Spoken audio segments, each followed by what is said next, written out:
Hey guys, we have Rugged Ridge's rear bumper with Swingout tire carrier for your Jeep JL, and I'm going to show you how to install it. So now we've already removed the bumper from this JL, but we need to discuss some things that you need to retain. One is going to be this camera housing plastic thing with these studs that are actually going to mount the wheel through the backing plate on the bumper.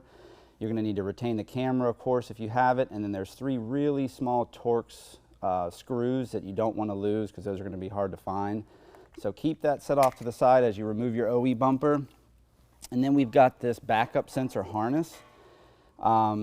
It's really easy to remove. It's just all these plastic pins that you're just going to have to fiddle with a interior removal tool and pull all these pins out of the back of the frame. I would cut all of these off. We're going to put other bumpers on this Jeep, and we may put the OE bumper back on, so I'm going to leave those on at this time. And when you get your sensor, this is what you're looking for. There's a little rubber O-ring that's on the sensor. Just leave that on there. That's fine. But ultimately, this is what the sensor needs to look like, and this is what we're going to install into the bumper. So now we're going to take our sensor. It's just going to fit in this little ring like so. This is just a backing plate with this cutout so that it clears the sensor plug. And then we're going to use a washer on the bolt and just feed that from the inside. Put on the flange nut. And if you guys aren't running sensors, I've actually seen a couple of people get some of the generic pin spot lights, and you can hook up backup lights to this, which is kind of cool. But this is designed for the sensors. And if you don't want to do either one of those, the kit also comes with a plastic plug that you just pop into the hole on the outside of the bumper so you don't even really see it. So now that we've got the hardware installed, just start getting it finger tight, and then just grab some 10mm wrenches and tighten this hardware up.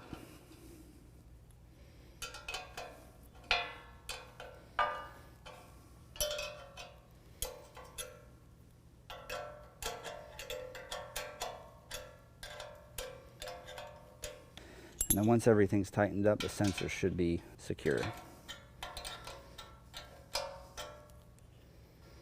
Now we'll do the other 3. So now on the passenger side, this bottom location of the frame does not have these threaded inserts. So there's this nut plate and there's this long finger here that needs to go toward the front before we put the bumper on. And there's a hole in the side of the frame where you can actually get your finger through and help adjust it and hold it in place. Once we get the bumper on, then this hardware will just go through the bottom and fasten like so. And then, like I said, there's these threaded nut inserts on the side of the frame already from the factory, and these are just going to go on the side. So now I've got a friend that's going to help me pick this bumper up and install. It's just easier, and we're going to make sure we hold this harness above this little curve right here. The frame is going to slip in there, and you want this harness above the frame to help protect it.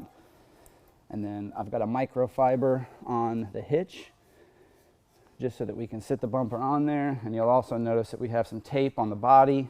This is just to help protect everything so that we don't scratch it up putting it on.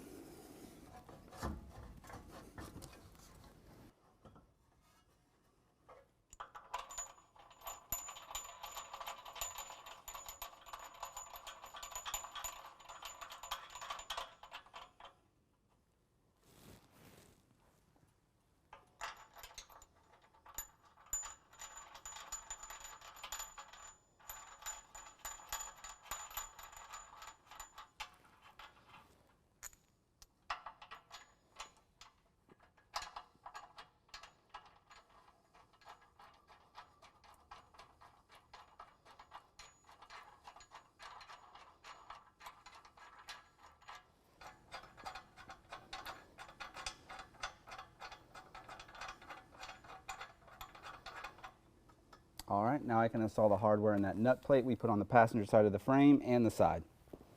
So this is that hole in the side of the frame where you can stick your finger through, and then you can line the nut plate up we spoke about earlier. You can see it right through the bottom of the bumper. And install the hardware.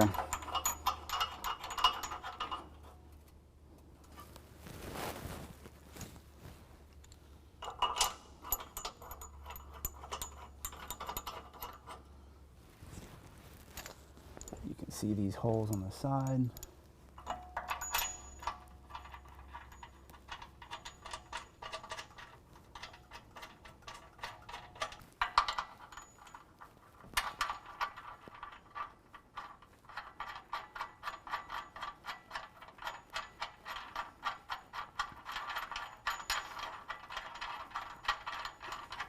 So now I'm going to tighten this hardware on both sides on the bottom.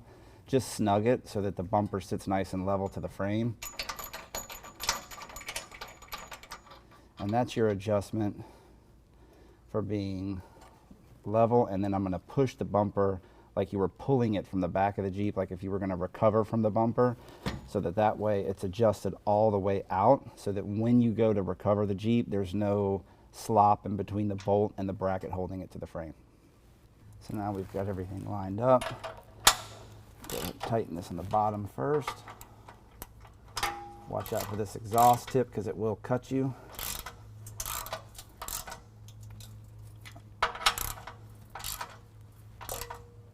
And then do the sides.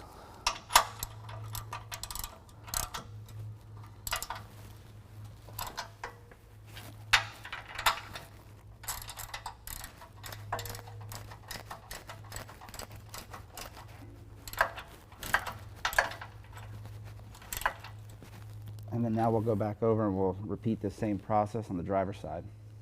So now we're on the driver's side, and this is that backup sensor harness. So there's just a white clip here that you have to pull out in order to unplug it.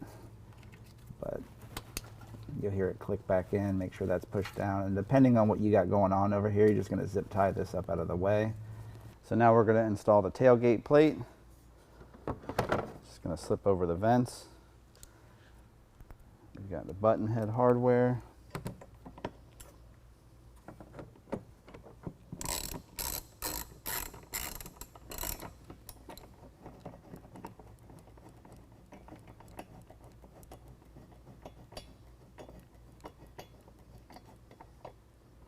I'm going to leave that loose just so we can adjust it for the other points.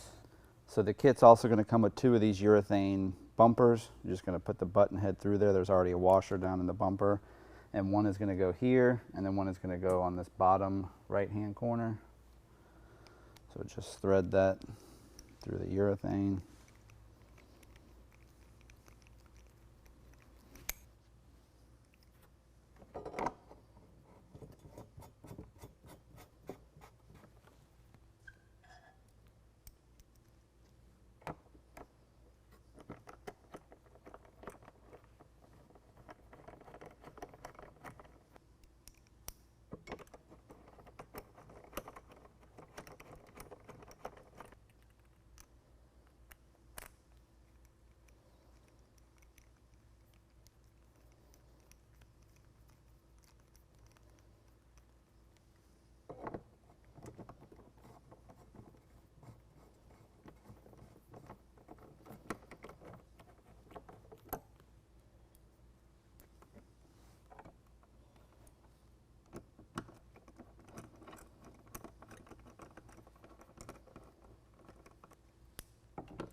Now on these urethane bolts, you don't want to over tighten them. You just want to make sure that that rubber bump stop is fastened solid to this tailgate plate.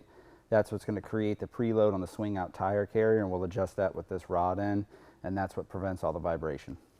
So the next thing we're going to do is install the Swingout carrier onto this bumper spindle, but I want to explain a few things. Once we install all of these pieces, this rubber seal is actually going to sit on that flange, and that's what's going to prevent the grease that we pack in these bearings from, during the heat in the summer, pouring or dripping out the bottom of this and leaking. And it's also going to prevent water from getting up inside of this hub assembly. Then the bearing is going to go on the bottom with the taper up like that. So the top bearing is going to go in with the taper facing down. Then it's going to get this flat washer, castle nut, and then once we get it torqued right, we're going to get this cotter pin in there so nothing vibrates or comes loose. Some of these, we've had to remove this EDP coating off of this spindle because the bearing doesn't want to fit. If you do, it's fine. We're going to grease all of that. It's not going to void any warranties, but it should, once everything's done, just slip right over the spindle. It should be kind of a tight fit. You don't want to be so tight that you're beating this bearing down. So let's go ahead and grease these bearings and then we can install the carrier. So now I'm just going to use a grease gun. I got a buddy that's going to go ahead and pump some grease into the back of this bearing. Yeah, just keep going, keep going. Yep, keep going.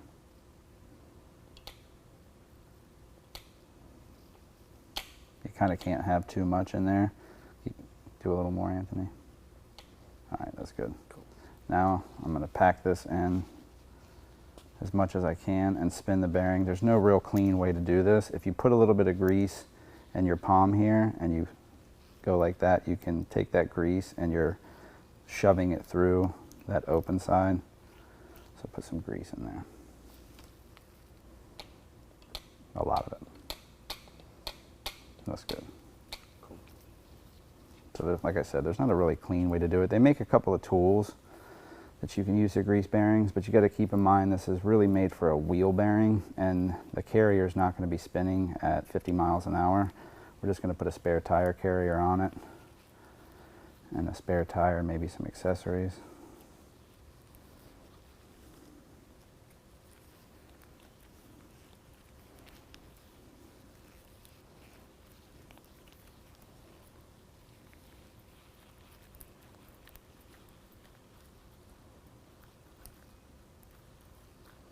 And I'm holding this inner race here and trying to spin this so that you can see the cleaner parts of the bearing showing and just making sure we get grease everywhere.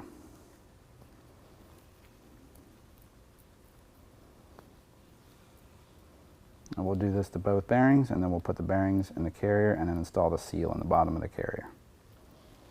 So now these races should be installed in the hub, but if they're not and they come loose in your hardware pack, they should just get pressed all the way in down to this first step and it should look just like that. Again, if you need to remove some of the EDP coating on the inside to make that race fit properly, that's fine. Once you grease everything up, this stuff isn't going to rust in here anyway and it's not going to void any warranty at all.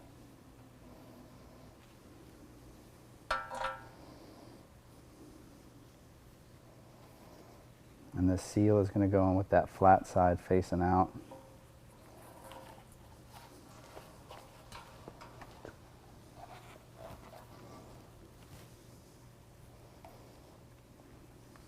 If you guys are in a lot of mud or water, if you want to put some RTV in before you put that seal around there, you can too, but it should seal up fine.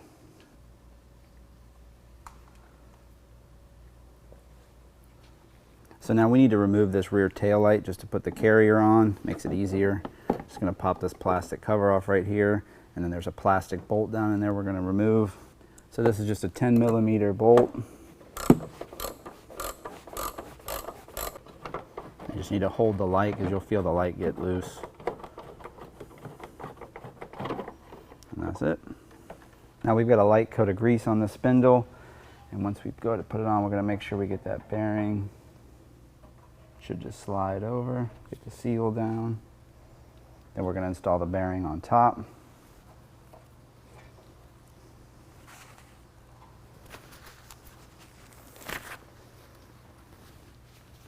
we'll put that flat washer, the castle nut.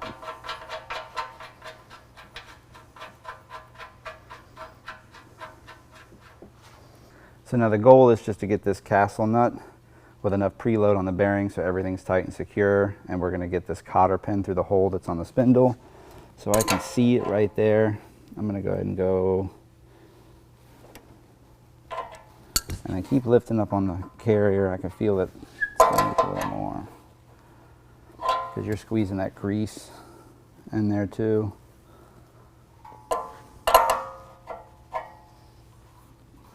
As soon as it starts to get tight,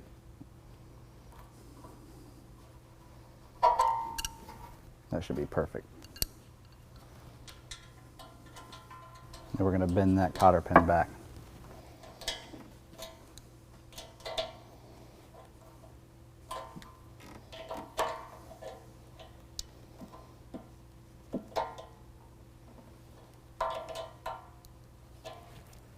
So now we're going to install the spindle cap.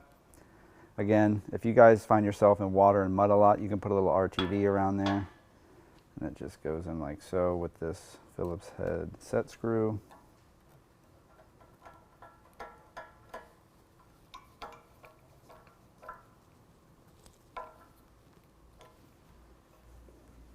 So now we're going to install the carrier side tire bracket. This is going to fit on here like so, but before we need to put these bolt plates in. So we're going to fish these in from the back. This is where your height adjustment comes from. I'm going to start all the way to the top. This just depends on what size tire you guys are running.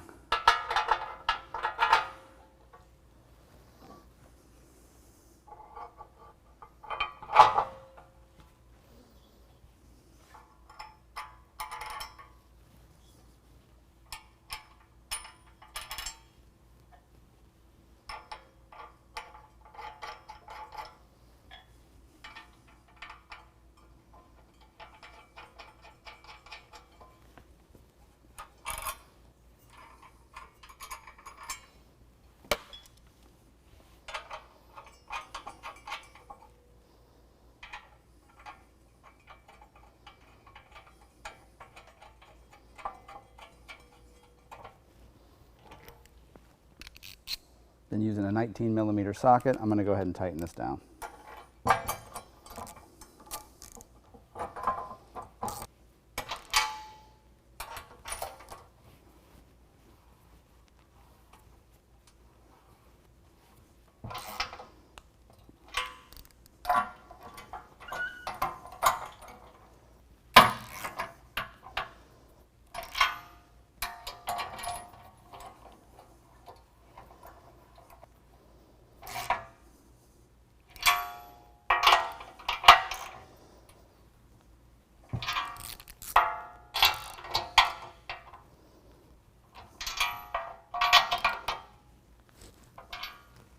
So now we'll install the wheel stud bracket. We're just going to leave this hardware loose.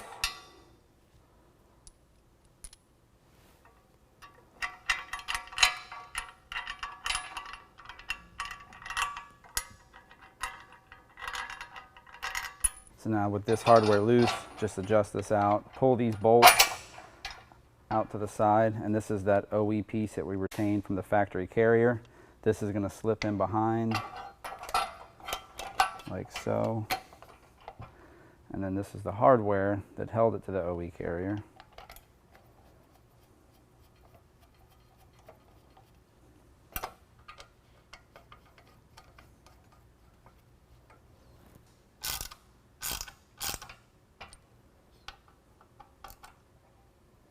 And I'm going to snug this hardware up, but I'm going to leave it so that we can adjust it because we're going to check the back spacing on our wheels. So now we have an aftermarket wheel, so I'm going to go ahead and adjust this pretty much all the way in. If you're going to use OE wheels, you're going to have a different back spacing, and that's what that adjustment's for.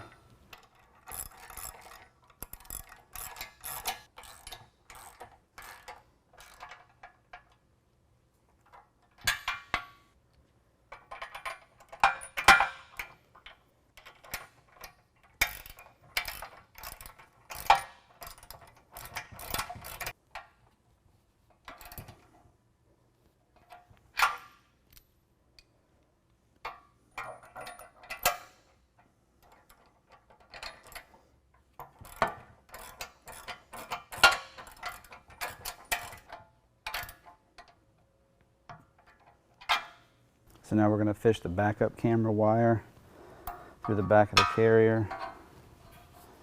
The camera won't fit through here.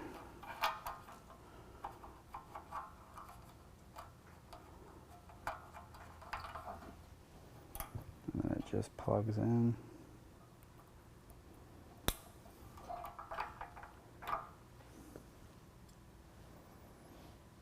And then these three really small screws that you took special care of to not lose because they're unobtainium and you'll never be able to find another set.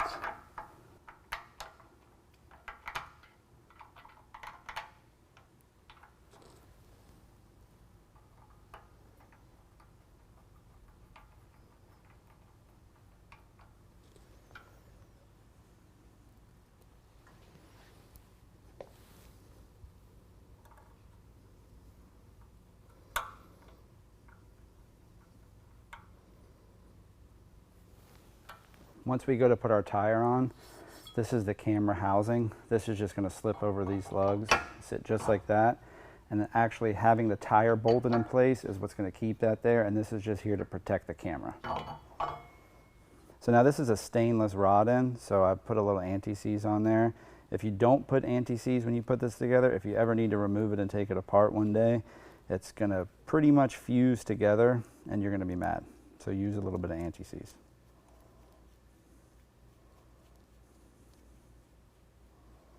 And then what I'm going to do is adjust this back down. So we make sure we get a little bit in there too. And this is just a jam nut. Once we get this final adjusted, we're going to tighten this jam nut back down on the rod end, and that's going to keep everything from vibrating. So now on the tailgate plate side, we're going to install the misalignment spacers.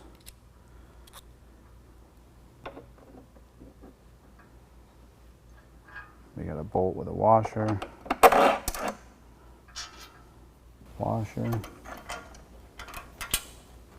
And then the nut. I'm going to actually leave this loose for now because we're going to have to make a couple adjustments on this.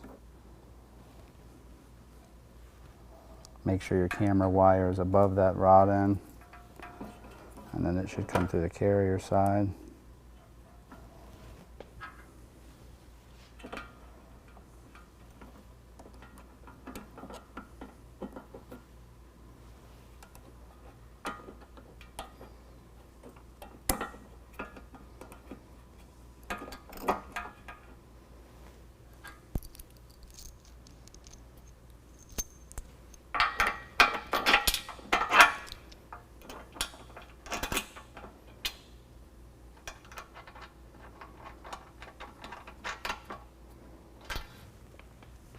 So now this urethane bump stop is supposed to come in contact with the carrier about 3 inches before the tailgate shuts, and that preload is what keeps all of this from vibrating.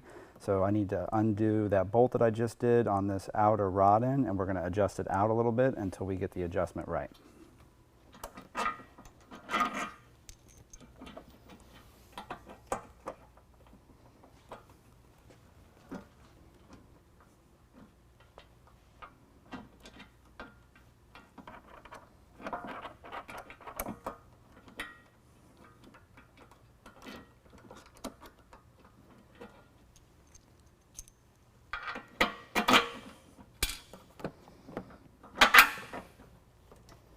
So now I've got this adjusted right where it needs to be. We're about 3 inches before the tailgate shuts. You can feel that these rubber bump stops come in contact with this carrier. And when you have the weight of the tire on there, that's what's needed to prevent vibration. So now I'm going to go ahead and tighten up all this other hardware.